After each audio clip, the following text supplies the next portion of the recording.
I'd like to talk to you about Vitalist Herbalism. Vitalist Herbalism is a way of looking at plants, looking at herbs, looking at how healing happens within the body. It's really a way of life when you expand it beyond just herbalism. Vitalism derives from the vital force. It's a sense that the living, breathing force of vitality that moves through all living things, plants, humans, animals, and all places on the earth, is what engenders life and is what wards off illness or what promotes life. So as a vitalist herbalist looking to find remedies to whatever obstructs that flow of vital force. In my experience, there are many different aspects to vitality. If you could boil them down, essentially we have the physical, the mental, emotional, and the spiritual. And the plants, in my experience, can help integrate those within us. The healing can happen in multiple layers within the body. Physical constraints or restraints, or maladies for that matter, can be opened once mental or emotional obstructions are released, thus allaying the physical malady. Physical maladies or physical obstructions, once relaxed or allayed, can then open and release obstructions in our mental or emotional capacity. So it's an integrated whole.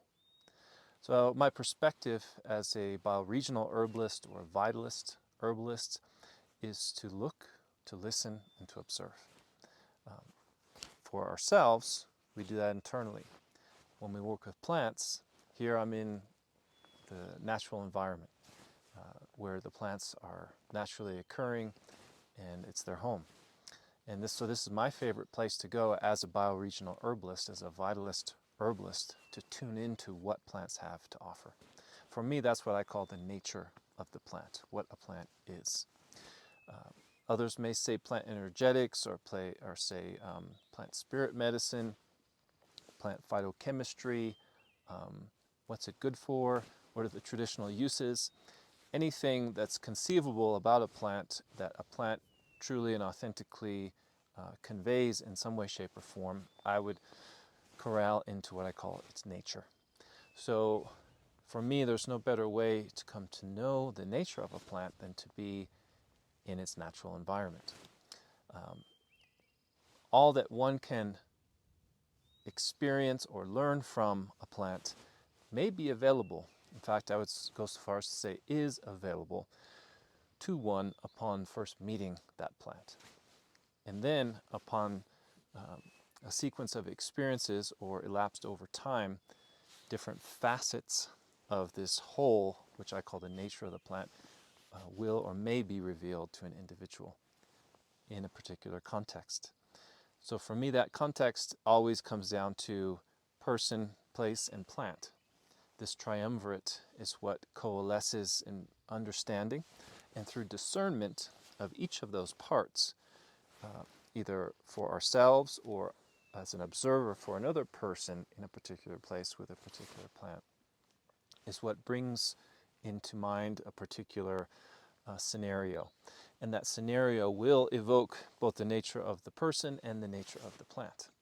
Once we come to know the nature of these plants, we can then match them up appropriately with particular people, perhaps also considering, which is also, as I've mentioned, a significant influence, the place that they're in, or the season, you might also say, because each place is always in its particular season at that time, to some great degree or lesser.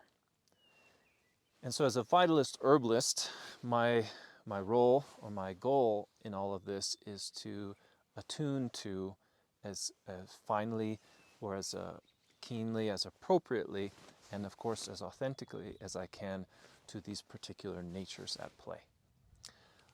At any given time, I may know what I know from experience, and then when a new situation presents itself to me, I will do my best to attune to that situation, calling in what I know. And in those particular situations or scenarios, new evidence of a plant's nature may be evoked over time.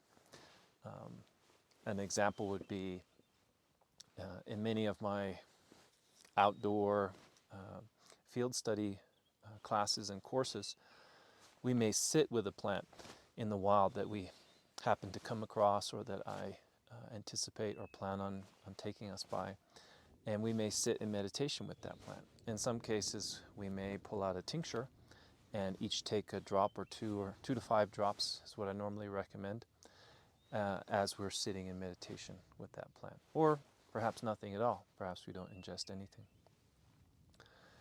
As we go through this experience and then I observe what people are sharing, there is often a commonality within the group as to what the particular experience is at that time.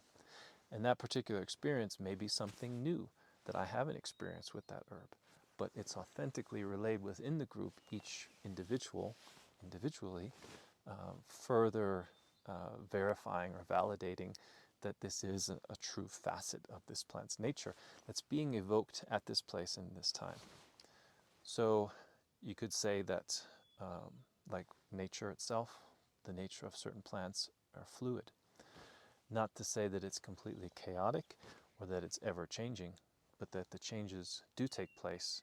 And as they take place, they're, I would say, as a response to what's happening within our fluid environment. So that's a little bit about Vitalist Herbalism in a nutshell, and stay tuned, and I'll be sharing more.